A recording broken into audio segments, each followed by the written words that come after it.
النهارده هنتعلم الداي ميك اب.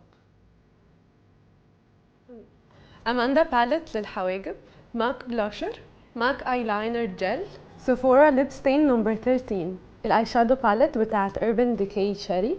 وهبدأ من اخر الحواجب، هملى الفراغات. هبدأ من تحت من بره اخش جوه.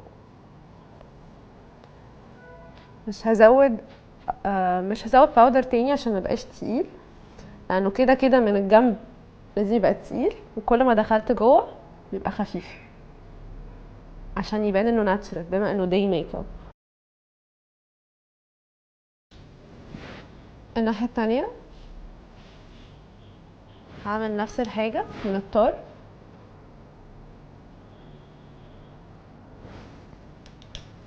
بملى فراغات، وباجي في الاخر مش بزود الباودر برضه علشان يبان ان هو ناتشرال، ما يكونش تقيل. هبدأ بدرجة بينك سنة، هبدأ على العظمة اللي عند الحواجب، هعمل بلاندنج. نفس الكلام الناحية التانية بنفس الدرجة دي.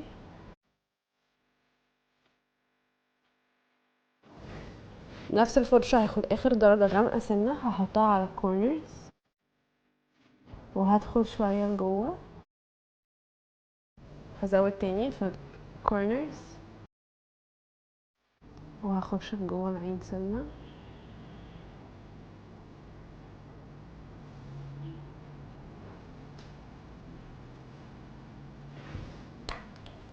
والدرجة الفاتحة دي خالص هحطها تحت الحواجب، مش محتاجة براش خالص في الستيب دي.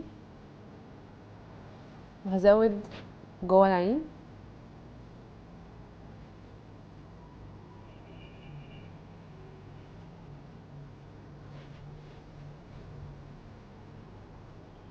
حاجة بسيطة جدا عشان انه داي ميك اب.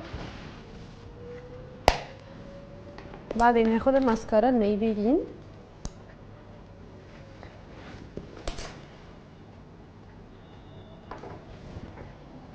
هتسحبي سنة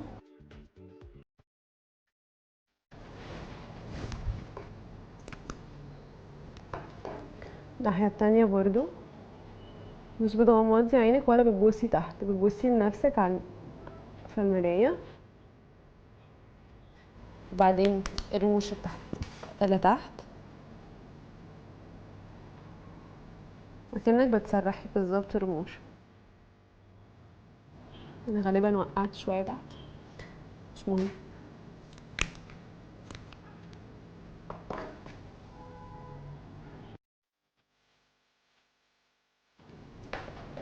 وفي ماسكارا برضو فوق مش لازم امسحها، هزود اي شادو الفاتح ده.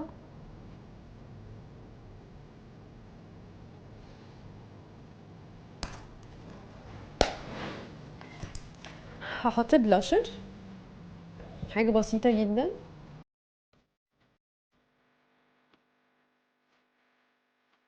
هعمل عشان ما يبقاش الوش كله مش نفس الدرجة، همشي على الخط اللي عند الشعر، نفس الكلام هنا.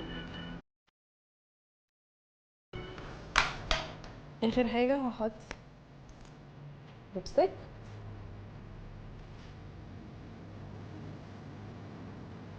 هبدأ من النص.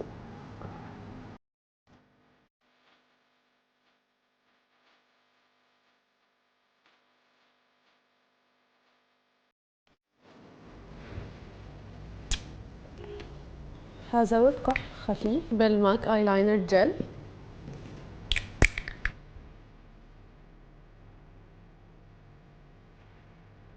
جوه العين.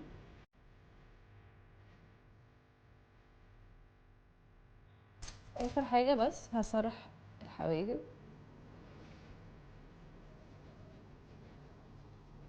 and I'm done.